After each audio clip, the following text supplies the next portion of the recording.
Happy Valentine's Day! You want to learn how to make cream puffs for your husband and children for Valentine's Day? It is so easy.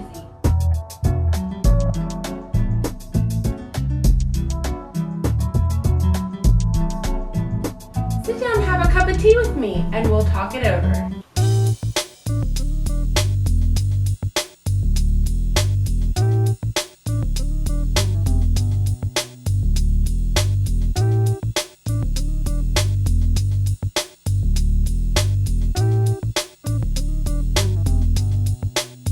Hello friends!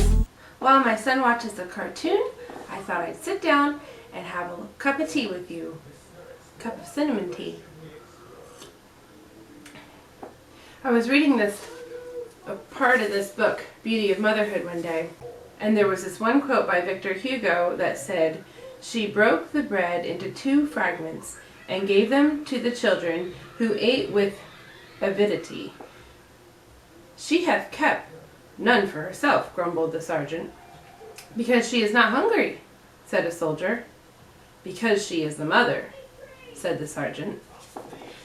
It is true that we, as moms, that a lot changes with us once we become a mom. It is so important to us that our children are fed and happy, and we will sacrifice a lot for them. But you know, when things are going good, I have to admit, as long as your child is fed and everything like that, we tend to get out our chocolate stash. Moms do that.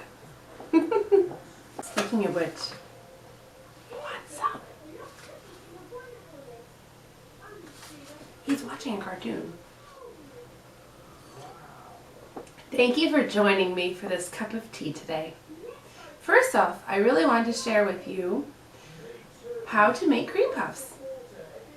Would you like to see? I was thinking that you might enjoy making it for your family. I think that's this Tuesday, so that you can have a little special something to give to your husband and kids as a Valentine's gift, maybe after dinner or after lunch or something. So here is how to make cream puffs. Pastries are a lot easier than you think. You can do it too. This recipe is so simple and so much fun, and you'll wow lots of guests.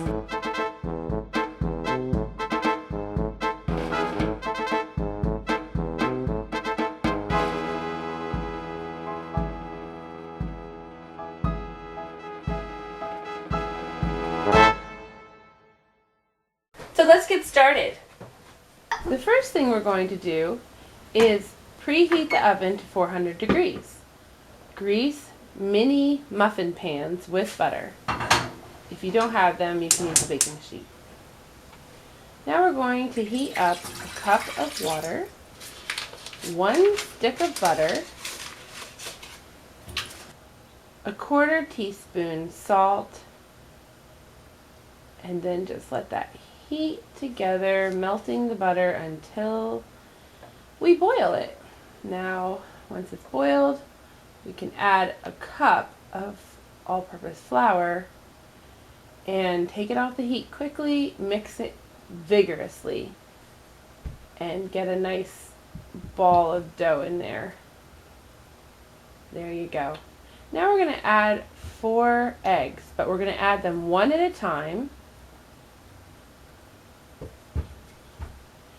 and beat after each addition with an electric mixer. I would just use a Farberware pot or pull the dough out and put it in a bowl, because Teflon pots can get all in your dough. Okay, that's the second, and here's the 3rd egg. We're beating in between with each egg. Here's the 4th addition, and you beat it again. Alright, now we're all done. There's the dough. Now we're going to take our previously greased mini muffin tins and fill them up. And like I said, if you don't have any mini muffin tins, I understand you can use a baking sheet, but I've never done that before. I like the mini muffin tins. And here we fill them up evenly. You can go back over it if you've got more dough. until you have all 24 filled, and now we put them in the oven for 10 minutes at 400, and then we turn the oven down to 350 degrees for 25 minutes. Meanwhile, we make whipped cream. We need heavy whipping cream. We need a little bit of vanilla to taste. And then we start beating that at high speed. Once it starts getting nice and frothy, then it's time to put it off for a minute and add powdered sugar to taste. You can add a little bit, mix it, add a little bit more until it tastes the way you think it should taste. Better to go less than more, I think.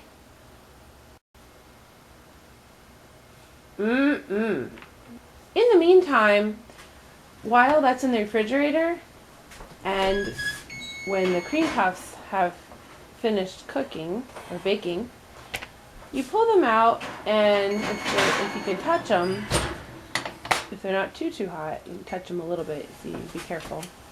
You put a little slit in each one, because that's where the cream is going to go. And you open them a little, and you turn the oven off so that you can return these to a oven that's turned off for 10 minutes so they dry out.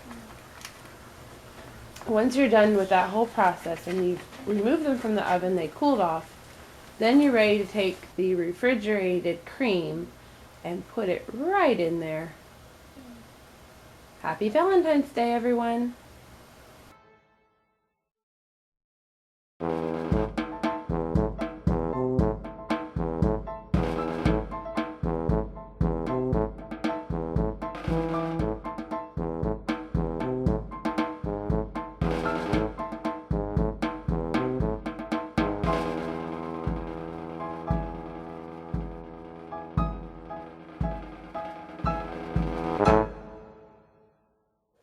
Wasn't that neat? It's really easy. Don't you think that was easy? I mean, seriously, you gotta give it a try. Now, the other thing I want to share with you is from 1 Corinthians, a part of it, and a part of the Gospel of John, a couple of verses there. And this is all on the topic of love. Enjoy while you sip your tea. With Valentine's Day coming up, it seemed appropriate to read from 1 Corinthians 13, and I'm only going to read a few verses.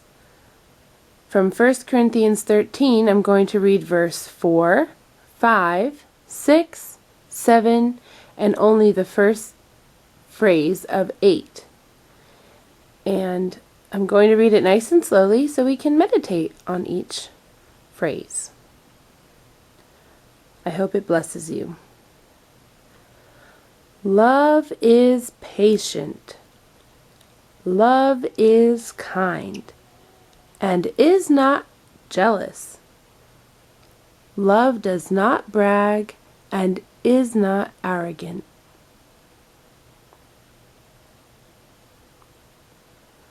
Does not act unbecomingly. It does not seek its own. Is not provoked. Does not take into account a wrong suffered.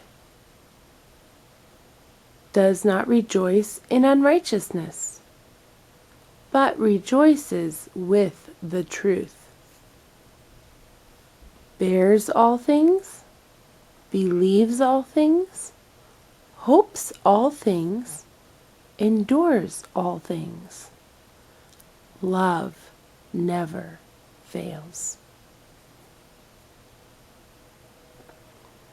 In John 15, verses 12 and 13, we find that Jesus said, "This is my commandment, that you love one another, just as I have loved you. Greater love has no one than this, that one laid down his life for his friends." Well, that's all for today. I look forward to seeing you next Thursday, and have fun making Valentine's really special for your family, however you choose to do that. Have a great week. Bye. I need popcorn. You need popcorn? I'm making cream puffs right now. No. Why don't you go eat the popcorn I made last night? It's in there. Oh, okay.